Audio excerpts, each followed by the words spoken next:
Hello दोस्तों। उम्मीद करती हूँ आप सब अच्छे होंगे। आप सभी से गुजारिश है, जिसने मेरे चैनल को सब्सक्राइब नहीं किया है प्लीज़ मेरे चैनल को सब्सक्राइब करें। शाम का वक्त एक बंद कमरा जिसमें एक लड़की की दर्द भरी आवाज़ आ रही थी और उस बंद कमरे में एक आदमी एक लड़की के साथ ज़बरदस्ती कर रहा था। आदमी उस लड़की से 10 साल बड़ा होगा। वह लड़की रोए जा रही थी, आंखों से लगातार आंसू बह रहे थे, पर वह अपने काम में लगा हुआ था। थोड़ी देर में ही वहां सन्नाटा छा गया, सब कुछ थम चुका था। वह आदमी कुछ देर उस लड़की के पास लेटा रहा।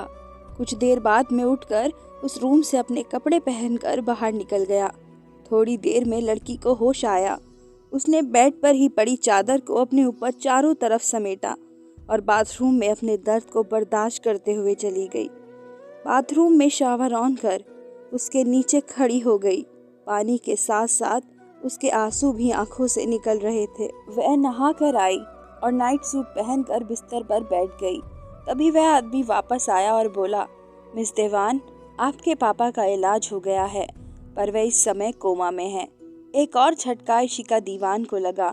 उठकर खड़ी हुई और उस आदमी के सामने हाथ जोड़कर बोली, क्या एक बार अपने पापा से मिल सकती हूँ प्लीज? वे कैसे हैं?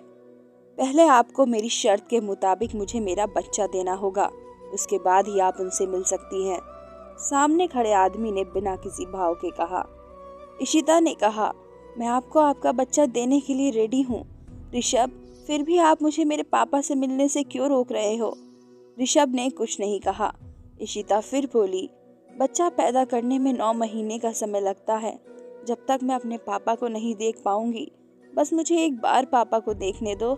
ऋषभ बोलता है, ठीक है, आप अपने पापा को सिर्फ देखना ही चाहती हो ना, तो आपको दिखा दिए जाएंगे। अभी मुझे काम है, मैं जा रहा हूँ। ऋषभ बिना एक पल रुके वहां से चला गया। इशिता एक बार फिर रोने लगी। उसने अपने सामने एक टंगी फोटो को देखा और चुपचाप बेड पर जाकर लेट गई। इधर ऋषभ रूम से बाहर आया और किसी को कॉल करके बोला, मिस्टर दीवान को कोई भी परेशानी नहीं होनी चाहिए, उन्हें वीआईपी सुविधा मिलनी चाहिए। जी सर, हो जाएगा, उधर से आवाज आई। ऋषभ ने फिर से कहा, एक काम करो, तुम उनके रूम में जाकर मुझे वीडियो कॉल करना। सर, अभी उस आदमी की आवाज आई नहीं। अभी नहीं, ऐसी कोई खास जरूरत नहीं है, कल करवा देना। और एक बात ध्यान में रखना, कोई आसपास ना हो, ऋषभ ने कहा और सामने वाले की बात बिना सुने ही कॉल कट कर दी। ऋषभ अपने काम करने में लग गया। वह एक बहुत भारी भरकम शरीर का मालिक है। उसकी गहरी काली आंखें किसी को दीवाना बनाने और डराने के लिए काफी है। ऋषभ इस समय शांत और अपने काम में बिल्कुल खोया हुआ था। अचानक उसकी नज़र पास रखे एक सुंदर सी औरत की फोटो पर जा टिकी और उसके हाथ लैपटॉप पर काम करते करते रुक गए। उसका शांत चेहरा पल भर में बदल गया। उसके चेहरे पर उदासी और गुस्से दोनों ने जगह बना ली। उसने उस औरत के फोटो को अपनी उंगलियों से छुआ और बोला, मैं तुम्हें बहुत प्यार करता हूँ। तुम मुझे अकेला छोड़कर क्यों चली गई और साथ ही हमारे बच्चे को भी मुझसे दूर ले गई? मैं तुम्हें वापस ला नहीं सकता, पर अपने बच्चे को तो वापस ला ही सकता हूँ। ये बोलते हुए उसकी आंखों में गुस्सा और एक तड़प दिखने लगी। अपनी स्टडी रूम से बाहर निकला और किचन की तरफ चला गया। वहां से उसने खाना लिया और एक बार फिर इशिका के रूम की तरफ बढ़ चला। इशिका उस रूम में चुपचाप बैठी थी कि तभी एक बार फिर से रूम खुल गया। इशिका एक बार फिर से सिमट गई। अंदर ऋषभ आया और इशिका को देखकर बोला, लो, खाना खाकर सो जाओ, कल तुम्हें तुम्हारे पापा दिखा दिए जाएंगे। इशिका ने कुछ नहीं कहा और सिर्फ हाँ में सिर हिलाने लगी। ऋषभ ने प्लेट रखी और रूम का गेट बंद करके चला गया। इशिका ने खाना खाया और प्लेट एक साइड में रख दिया। वह दूसरी चादर ओढ़कर सोने की कोशिश करने लगी। इधर ऋषभ ने भी खाना खाया और अपने बेडरूम में जाकर लैपटॉप पर फिर से काम करने लगा। बीच बीच में एक फोटो देखता और मुस्कुरा देता। थोड़ी बहुत देर काम करने के बाद वह भी लेट गया। इशिका को अब हल्की हल्की नींद आ रही थी। वह सो गई। पर अभी भी उसके दिमाग में ऋषभ के आ जाने का डर था। वह खुद में ही सिमट कर लेटी रही और धीरे धीरे वह गहरी नींद में सो गई। रात के अंधेरे में एक लड़की अपनी कार में चलते तेज म्यूजिक की आवाज पर लगातार झूमती हुई मस्ती से अपनी कार ड्राइव कर रही थी। तेज स्पीड में चलती उसकी गाड़ी और ऊपर से तेज म्यूजिक पर वह लड़की बेफिक्री से गाड़ी चलाई जा रही थी। उसकी बंद आंखें और म्यूजिक पर थिरकते उसका पैर, एक हाथ से पकड़ा स्टीयरिंग और दूसरे हाथ से नाचते हुए। उस लड़की को देख ऐसा लग रहा था जैसे उसे किसी बात का डर नहीं था। तभी अचानक उसे अपनी गाड़ी में बहुत तेज झटका लगा। उसने तुरंत सामने की तरफ नजरें गड़ा दी। उसने बड़ी मुश्किल से अपनी गाड़ी पर कंट्रोल किया और झटके से ब्रेक लगा लिया। उसका दिल बहुत तेजी से धड़क रहा था। वह खुद पर काबू कर पाती तब तक उसे किसी चीज की बहुत तेजी से टकराने की आवाज सुनाई दी। उस लड़की ने इधर उधर देखा पर कोई नहीं दिखा तो वह गाड़ी लेकर थोड़ा आगे बढ़ गई। उसे एक पेड़ से टकराई गाड़ी दिखी जिसमें से धुआं निकल रहा था। वह लड़की अपनी गाड़ी से उतरी और आगे बढ़कर उस गाड़ी की तरफ बढ़ने लगी। उस गाड़ी से धुआं और भी तेजी से निकल रहा था। वह लड़की और भी घबराने लगी, फिर भी आगे बढ़ती रही।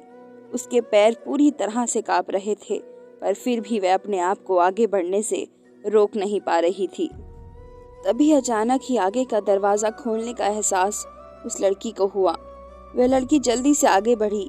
तभी उस आधी खुले दरवाजे में से एक खून से सना हुआ हाथ निकला और गाड़ी से बाहर लटक गया। ये देखकर वह लड़की जोर से चीख पड़ी। इशिका भी झटके से चीखते हुए उठ बैठी। पसीने में बिल्कुल लथपथ थी। उसके हाथ पैर कांप रहे थे। उसकी आंखों से आंसू लगातार बह रहे थे। इशिका बहुत घबरा रही थी। उसने जल्दी से पास रखे पानी के पूरे भरे जग को एक साथ ही पी लिया और एक बार फिर बेड से टेक लगाकर बैठ गई। साथ ही लंबी लंबी गहरी सांस लेने लगी। उसे अब इस रूम में घुटन होने लगी। वह बाहर जाना चाहती थी, ताज़ी हवा लेना चाहती थी। उसने उठकर रूम खोलने की कोशिश की पर कोई फायदा नहीं। रूम बाहर से बंद था। इशिका ने कोशिश करना छोड़ दिया और कमरे के चारों तरफ नजरें दौड़ा कर देखने लगी कि कहीं कोई विंडो हो तो खोल ले। उसकी नज़र पास में ही एक विंडो पर पड़ी। इशिका तुरंत ही उस ओर बढ़ गई। उसने उस विंडो को खोल दिया। ठंडी हवा का झोंका उसे छूता हुआ निकल गया। इशिका खुद में ही सिमट गई। ठंडी हवा उसे अच्छी लग रही थी। वह कब सो गई उसे पता ही नहीं चला। अगली सुबह उसकी आंख रूम का गेट खुलने से खुली। उसने अलसाई आंखों से गेट पर देखा तो वहां ऋषभ खड़ा था। वह झट से खड़ी हो गई। ऋषभ ने एक नज़र से देखा और रूम में रखी मेज पर नाश्ते की थाली रख बोला, मैं ऑफिस जा रहा हूँ। इशिका ने कुछ नहीं कहा तो ऋषभ ने फिर कहा, तुम सिर्फ घर में घूम सकती हो और कहीं भी जाने की कोशिश भी मत करना। अगर तुमने कुछ भी ऐसा वैसा करने की हिम्मत की तो तुम जानती हो मैं क्या क्या कर सकता हूँ। इशिका ने डरते हुए अपना सर हिला दिया। ऋषभ बिना एक पल रुके वहां से चला गया। ऋषभ के जाते ही इशिका नाश्ता करने लगी। भर पेट खाने के बाद वह फिर से उठी। उसे विंडो पर बैठ गई। इधर ऑफिस में ब्लैक कलर का सूट सीरियस एक्सप्रेशन के साथ ऋषभ असिस्टेंट के साथ ऑफिस गया। ऋषभ असिस्टेंट से बीच में रुक रुक कर कुछ बात कर रहा था और उसका असिस्टेंट उसे आज का पूरा शेड्यूल बता रहा था। उसके कैबिन में जाने के बाद एक एम्प्लॉय ने दूसरे से कहा, सर हमारे कितने हंसमुख थे। एक महीने में हमारे सर कितना बदल गए हैं और पहले उनके चेहरे पर हमेशा स्माइल ही थी पर अब तो जैसे वे हंसना ही भूल गए हैं। दूसरे ने कहा, सर अपनी वाइफ से बहुत प्यार करते थे और देखो तो उनके जाते अच्छा भला इंसान क्या से क्या बन गया। एक और अपने बॉस पर कमेंट पास करते हुए कहा तो सब लोग हंसने लगे और कुछ भी कहो सर प्यार बहुत करते थे, इश्क के मारे बॉस हमारे। एक और ने कहा तभी तो उनकी वाइफ के प्यार ने उन्हें क्या से क्या बना दिया, हंसमुख इंसान को गुस्से वाला बना दिया। एक ने और ताल से ताल मिलाकर कहा। अब सब ने इस बात पर हाँ में सिर हिलाया और धीरे धीरे हंसने लगे। फिर अपने अपने कामों में लग गए। ऋषभ अपने कैबिन में गया और अपना काम करने लगा। लगभग 1 घंटे लगातार काम करने के बाद वह अपनी आंखें बंद करके बैठ गया। एक लड़की जो लगभग 24 साल की होगी। उसकी खिलखिलाती आवाज ऋषभ की कानों में गूंजने लगी। उसको ऐसे हंसता देख साथ में खड़ा लड़का भी मुस्कुराने लगा। वह लड़की हंसते हुए बोली, ऋषि तुम ना पागल हो पूरे। पागल ही तो हूँ शानू, तुम्हारे प्यार में, उस लड़के ने मुस्कुराते हुए कहा और उस लड़की को अपने करीब लिया। उसकी आंखों में देखते हुए अपने होठ उसके नरम लाल होठों पर रख दिए और उसे किस करने लगा। उस लड़की ने भी कोई विरोध नहीं किया। वह भी उसके बालों को पकड़ उसे किस करने लगी। दोनों काफी देर एक दूसरे को किस करने लगे। इतने में ऋषभ का सर चेयर की एक साइड लग गया, जिस वजह से ऋषभ की नींद खुल गई। उसने अपना सर पकड़ लिया। अब उसे एहसास हुआ कि वह एक सपना था। उसका अतीत सपने के रूप में उसके सामने आ गया था। ऋषभ ने टाइम देखा तो वह पूरे 1 घंटे कुर्सी पर बैठकर ही सो गया था। उसने विशाल को बुलाया और 1 कप कॉफी के लिए बोलकर खुद बाथरूम में उठकर चला गया। थोड़ी देर बाद आया तो विशाल कॉफी के साथ ही उसके कैबिन में खड़ा था। उसने कॉफी ली और कॉफी पीकर अपनी मीटिंग के लिए निकल गया। इधर ऋषिका काफी देर विंडो पर बैठी रही, फिर कुछ सोचकर रूम से बाहर निकली। उसने चारों तरफ घूमकर आवाज लगाई पर घर में कोई नहीं था। यह जानकर उसके दिमाग में भागकर अपने पापा के पास जाने का आइडिया आया और वह जल्दी से दूर की तरफ दौड़ पड़ी। जैसे उसने गेट खोला, सामने का नजारा देख उसकी चीख निकल गई। इशिका ने देखा बाहर 2 बहुत बड़े बड़े कुत्ते खड़े थे जो ऋषभ ने इशिका की चौकीदारी के लिए रखे थे। इशिका वहां से बाहर नहीं जा पाती और अपने अतीत के बारे में सोचने लगती है।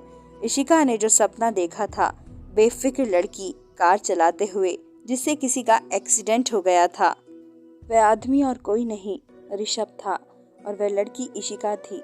खून में लथपथ देखकर इशिका ऋषभ को अपने घर ले जाती है और उसका पूरा ध्यान रखती है जब तक ऋषभ ठीक नहीं हो जाता। ऋषभ जैसे ही सही होता है, इशिका ऋषभ को उसके घर छोड़कर आती है। ऋषभ इशिका को किडनैप कर लेता है और उसके सामने एक शर्त रखता है। ऋषभ कहता है, मुझे तुमसे एक बच्चा चाहिए। इशिका उसकी बात सुनकर हैरान हो जाती है और कहती है, तुम्हें शर्म नहीं आती? मैंने तुम्हारी जान बचाई है, तुम्हारा इतना ध्यान रखा है, फिर भी तुम मेरे साथ ये करना चाहते हो? ऋषभ कहता है, एक्सीडेंट भी तो तुमने ही किया था, पर मैं तुम्हारी बकवास सुनना नहीं चाहता। अगर तुम मेरी ये शर्त नहीं मानोगी तो तुम इस घर से कभी बाहर नहीं निकल पाओगी। इशिका काफी दिन तक ऐसे ही भूखी प्यासी रहती है, पर मजबूरन उसे ये सब करना पड़ता है क्योंकि उसके पास बाहर जाने का सिर्फ एक ही रास्ता था। दोस्तों, आगे ये कहानी क्या मोड़ लेगी? क्या इशिका ऋषभ को उसका बच्चा दे पाएगी? और ऋषभ की बीवी आखिर कहाँ चली गई थी उसे छोड़कर? ये जानने के लिए इसका अगला पार्ट जरूर देखें। तब तक के लिए धन्यवाद। जल्दी मिलूंगी इसके अगले पार्ट के साथ। आप मुझे कमेंट करके भी बता सकते हैं इस कहानी के बारे में, आपको ये कहानी कैसी लगी।